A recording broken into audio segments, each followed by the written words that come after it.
Pius IV. After the stormy Carafa came the peaceful Medici. The conclave, so bitterly split between French and Spanish factions that it dragged on for months, finally settled on Giovanni Angelo de Medici as a compromise candidate. Elected Christmas Day, 1559, he took the name Pius IV. Giovanni Angelo Medici was born March 31st, 1499, of a struggling Milanese family which had no connection with the wealthy Florentines. He started his university education at Pavia as a charity student. After 1521, things improved, and he concluded his education at Bologna and entered the papal service. His progress was slow because he was neither of high enough birth to gain honors by influence, nor of high enough morality to gain them by merit.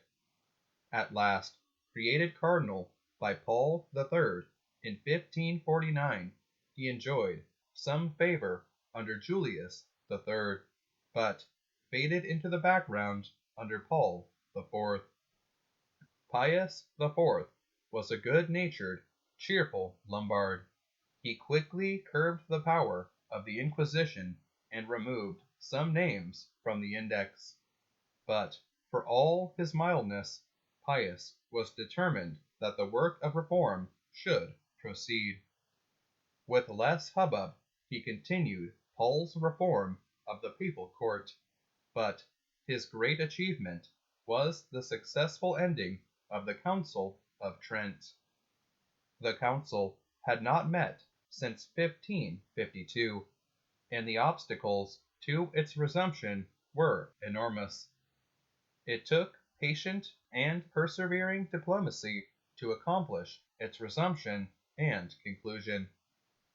Aided by brilliant legates, especially Morone, the same Morone who languished in an Inquisition jail under Paul IV, the council jerked its way forward through the thorny obstacles which sprang up in its path.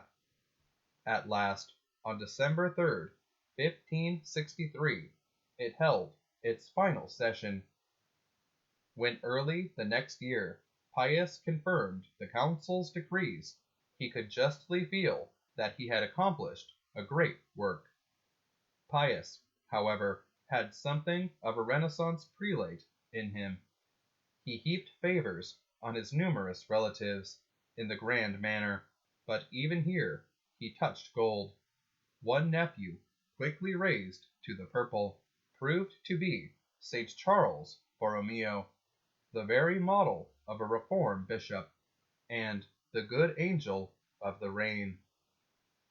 As a diplomat, Pius renewed relations with Emperor Ferdinand, which had been broken off by the impetuous Paul. He worked steadily for peace among the princes. As a patron of art and learning, Pius was in the best Renaissance tradition. He supported old Michelangelo, and under him the work of St. Peter's went forward. He fostered the University of Rome with warm patronage. In 1564, a cracked-brained fellow named Accolti planned to murder Pius to make way for an angelic successor. The plot was betrayed, and Pius suffered nothing worse than a scar.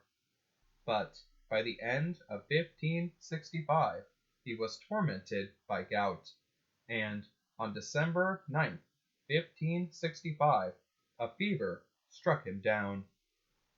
Pius IV had his faults, but his name will ever be remembered with two glorious names in the history of the Church: the Council of Trent and St. Charles Borromeo.